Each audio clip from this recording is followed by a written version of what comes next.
আমাদের এই ভোটের মাধ্যমে বাংলাদেশ থেকে যদি চাঁদাবাজি, সন্ত্রাস, দুর্নীতি বন্ধ আমরা না করতে পারি, বাংলাদেশ কি বেঁচে থাকবে? বাংলাদেশ রাষ্ট্রই থাকবে না।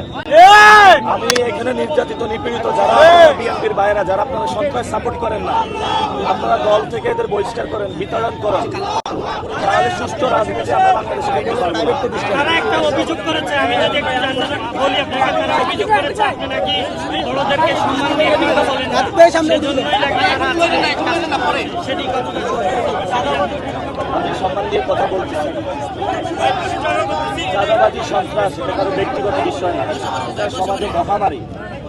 আমাদের এই ভোটের মাধ্যমে বাংলাদেশ থেকে যদি চাঁদাবাজি, সন্ত্রাস, দুর্নীতি বন্ধ আমরা না করতে পারি, বাংলাদেশ কি বেঁচে থাকবে? বাংলাদেশ রাষ্ট্রই থাকবে না।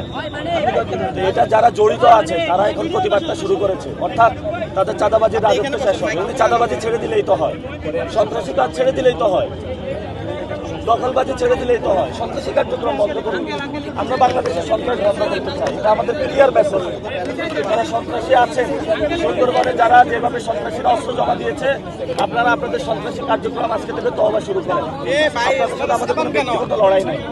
সন্ত্রাস, চাঁদাবাজি, দুর্নীতির বিরুদ্ধে। এখন ভাই আমার তো টাকা নাই, আমি তো এখানে অনেকগুলা লোক সন্ত্রাসী নিয়ে আসতে পারবো না, এটা বুঝতে আপনার পারবেন।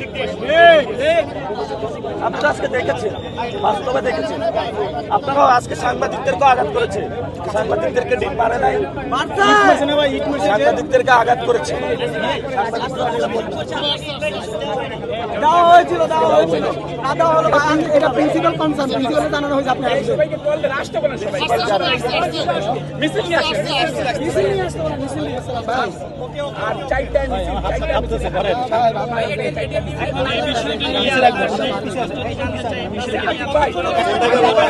আমি কিছু বলবো না, আমি 12 তারিখ পর্যন্ত অপেক্ষা করবো। আমি 12 তারিখ পর্যন্ত অপেক্ষা করবো,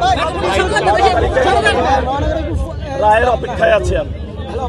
জনগণ